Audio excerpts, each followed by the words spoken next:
로마서 강의 46번째 시간 넉넉히 이기느니라 라는 제목으로 말씀을 나누겠습니다. 지난 설교에서 5가지 질문을 다루었습니다. 첫째, 하나님이 우리를 위하시면 누가 우리를 대적할 수 있겠습니까? 그 질문이죠. 답은 아무도 대적할 수 없다. 두 번째, 아들을 주시니가 모든 것을 우리에게 주시지 않겠습니까? 답은요, 다 주신다는 것이죠. 셋째, 누가 능히 하나님께서 택하신 자들을 고발할 수 있겠습니까? 답은 고발할 수 없습니다. 넷째, 누가 정죄할 수 있겠습니까? 정죄할 수 없다가 답이 되겠죠. 자, 5번째 질문을 어제 마지막에 다루고 그것을 가지고 다음번에 설교하겠다 말씀드렸는데 그것이 바로 오늘이죠. 5째 질문은 누가 우리를 그리스도의 사랑에서 끊을 수 있겠습니까? 라는 질문이었어요. 물론 간단한 답은 끊을 수 없습니다. 아멘. 그것이 답이 되겠죠. 그런데 이 의미가 너무나 중요하기 때문에 그 5번째 질문을 가지고 또 한편의 짧은 설교를 하려고 하는 것입니다. 이 5번째 질문은 앞선 4개의 질문과 같은 질문 중에 하나이기도 하지만 그 4개의 질문을 아우르는, 종합하는, 결론 내는 그런 중요한 질문이라고도 할 수가 있겠습니다. 우리는 하나님의 사랑으로 모든 것이 이루어지는, 구원받은, 또 하나님 앞에서 백성된 기타 등등 여러 가지 그런 사람들이 되었죠. 그런 존재가 되었어요. 하나님의 사랑은 우리에게 있어서 너무나 중요한 것이죠. 그러므로 그리스도의 사랑에서 우리를 끊을 수 있느냐 없느냐, 이 문제가 성도들에게 있어서는 너무나 중대한 문제겠죠. 그러므로 오늘 제가 그 말씀을 조금 더 다루어 보려고 합니다. 자, 35절 말씀 다시 한번 읽겠습니다. 누가 우리를 그리스도의 사랑에서 끊으리요? 환난이나 곤고나 박해나 기근이나 적신이나 위험이나 칼이랴. 질문은 그것이죠. 누가 우리를 그리스도의 사랑에서 끊을 수 있겠습니까? 자, 그리고 나서 바울은 신자들이 접할 수 있는 고난의 목록을 언급하고 있어요. 우리 시대와 다르죠. 사도 바울은 우리 시대와 다른 시대에 핍박의 가능성 가운데 또는 핍박 가운데 신앙생활을 했다고 볼 수 있어요. 또 로마서도 많은 핍박이 언제든지 가능한 시대의 성도들에게 주신 말씀이라고 생각할 때 그 고난의 목록이 너무나 의미 있다는 것을 저희가 알 수가 있는 것이에요. 환난, 곤고, 박해, 기근, 적신, 위험, 칼 등이 그것인 것입니다. 하나하나 간단히 말씀드리면 환난과 곤고는 종말의 때에 있을 어려움이다. 그렇게 말씀드릴 수 있어요. 박해는 언제나 그렇듯이 신앙에 대한 핍박을 의미하는 것입니다. 기근은 무엇이죠? 가뭄으로 인한, 그래서 농사가 되지 않고 굶주림으로 연결되어지는 것을 기근이다, 그렇게 말하는 것입니다.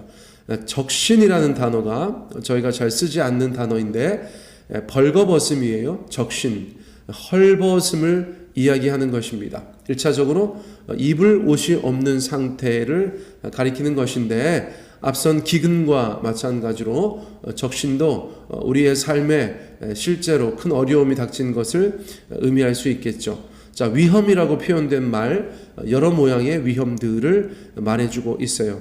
또 마지막으로 칼, 이것은 폭력이나 전쟁을 뜻하는 단어로 사용되었다는 것을 저희가 기억할 필요가 있겠습니다.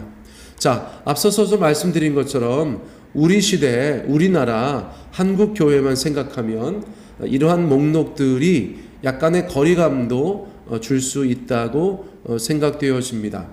자, 그러나 여러 차례 이런저런 자리에서 제가 말씀드린 것처럼 동서고금의 신자들을 생각해 보면 이러한 일들은 크리스찬들, 그리스도인들의 삶에 그렇게 멀리 떨어져 있는 것들이 아니다라는 것을 알 수가 있어요.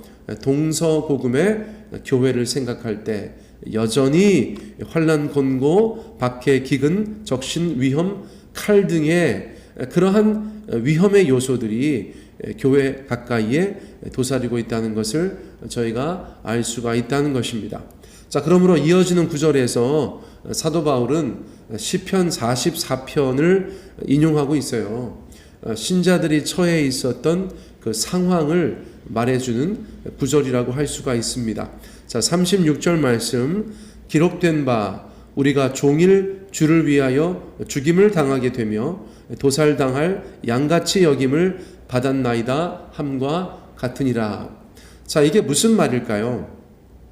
인용된 시편 말씀은 어떤 내용이죠? 자, 누군가 고백합니다. 우리가 종일 주를 위하여 죽임을 당하게 되며 도살당할 양같이 여김을 받았습니다. 그렇게 고백을 하고 있는데, 이 고백이 누구의 고백이냐? 바울의 인용의 그 문맥에서 보면 바로 신자들의 고백이라는 것이에요. 자, 그런 신자들이 사도 바울 시대에 또 동서고금의 교회에 있다는 것이죠. 그런 신자들은 시편 44편의 이 고백을 자신들의 고백으로 할 수밖에 없다는 것이에요. 여전히 환난, 곤고, 박해, 기근, 적신, 위험, 칼 등에 노출되어 있는 신자들이 그런 어려움을 토로할 수 있다는 것입니다. 자, 이러한 말씀 앞에 서면 우리는 우리의 연약함을 보게 되는 것 같아요. 아, 그렇지. 하나님의 교회가, 신자들이 많은 어려움 속에서 오늘까지 그렇게 하나님을 섬기며 왔지. 그런데 우리는 너무 연약한 것 같아. 그런 생각을 하게 되는 것입니다. 어떤 신자들이 하나님과 기독교 신앙을 위해서 치루었던 대가들, 그것은 당장 우리가 상상하기 어려운 어떤 것이라고도 볼 수가 있는 것이죠. 자, 그러므로 이런 말씀들을 접할 때 우리는 자기 스스로를 돌아보고 또 이 신앙에 대한 우리의 의지를 불태워야 되는 줄 믿습니다. 자, 바울은 이제 그러한 어려움에 직면한, 또 그런 어려움의 가능성에 노출된 성도들을 위로하고 격려하고 있는 것이에요. 자, 37절로 넘어가 볼까요? 그러나 이 모든 일에 우리를 사랑하시는 이로 말미암아 우리가 넉넉히 이기느니라. 이 모든 일에 우리를 사랑하시는 이로 말미암아 우리가 넉넉히 이기느니라. 자, 그런 일이 있을 수 있습니다. 바울은 인정하는 것이죠. 그러나 이 모든 일에 우리를 사랑하시는 이로 말미암아 우리가 넉넉히 이길 것입니다. 이깁니다. 라고 말해주고 있는 것이에요. 자, 이것이 성령 안에서 바울이 신자들에게 주는 하늘의 메시지가 되는 것입니다. 인정되는 바 앞서 언급된 고난의 목록 중에서 가벼운 것이 하나도 없어요. 그렇지 않습니까? 그러나 그럼에도 불구하고 신자들은 넉넉히 이길 수 있다고 말씀하고 있는 것이에요. 왜냐하면 우리를 사랑하시는 이 곧 하나님이 계시기 때문입니다. 여러분, 하나님이 계시기 때문이에요. 우리가 어디 가서 운동을 해도 우리끼리는 부족한데 정말 탁월한 플레이어가 있다면 우리가 든든히 여기고 함께 나아가지 않습니까? 그런데 우리의 인생에는 누가 있다는 것이에요. 우리는 연약하고 부족할지 몰라도 살아계신 하나님, 전지전능하신 하나님, 그 능력의 하나님께서 우리와 함께 하심으로 그 하나님 때문에 우리가 삶의 많은 어려움들을 넉넉히 이길 수 있다라고 사도 바울은 말씀해주고 있는 것이에요. 자, 바울은 그것을 확신합니다. 자, 어떻게 확신합니까? 38절, 39절 말씀에서 그는 이렇게 말하고 있어요. 내가 확신하노니 사망이나 생명이나 천사들이나 권세자들이나 현재 일이나 장래 일이나 능력이나 높음이나 깊음이나 다른 어떤 피조물이라도 우리를 우리 주 그리스도 예수 안에 있는 하나님의 사랑에서 끊을 수 없으리라. 바울은 무엇인가 굉장히 확신하고 있다는 것을 저희가 볼 수가 있어요. 자, 바울의 이러한 확신은 무엇이냐? 생각해보면 바울도 하나님의 사람으로서 누구보다 많은 상황과 일들을 이겨낸 사람이라는 것을 저희가 성경을 통해서 알 수 있죠.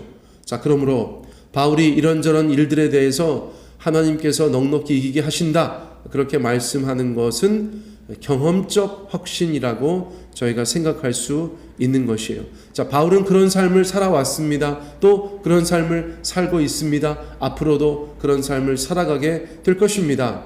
힘들고 어렵다, 그것 아닌 거 아니지만 하나님 안에서 넉넉히 이길 수 있다는 것을 그가 그렇게 스스로 경험하고 고백하고 있다는 것이에요.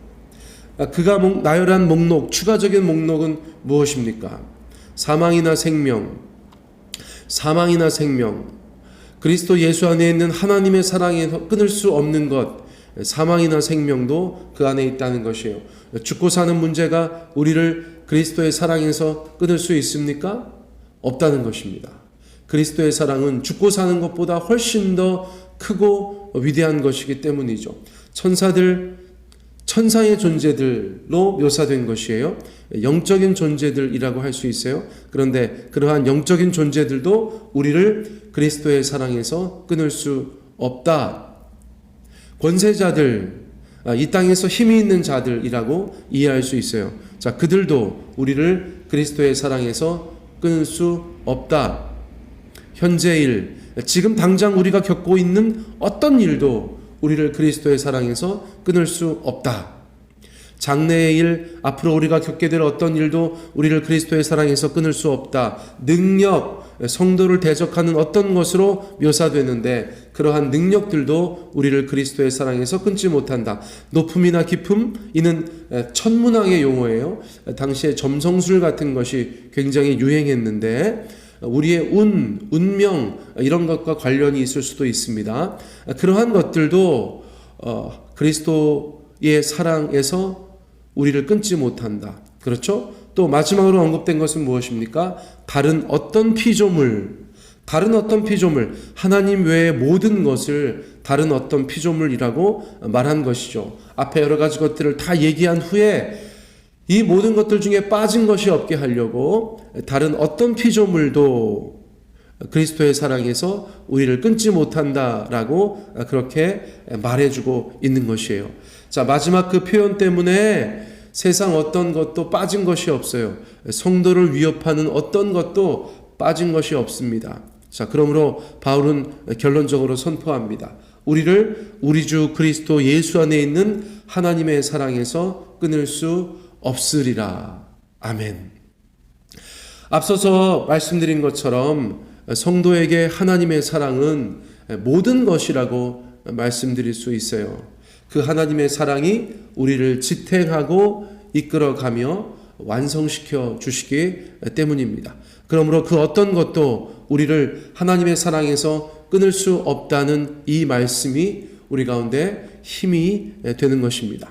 사랑하는 성도 여러분, 하나님께서 사랑하시는 성도 여러분, 이 말씀 붙드시고 오늘 하루를, 그리고 일평생을 주 안에서 넉넉히 승리하시는 저와 여러분 되기를 원합니다. 하나님의 그 사랑, 이 세상을 넉넉히 이기게 하는 하나님의 그 사랑, 우리가 그 하나님의 사랑을 더욱더 많이 받고 더욱더 많이 경험하는, 더욱더 많이 나누는 인생들 되기를 예수님의 이름으로 축복합니다.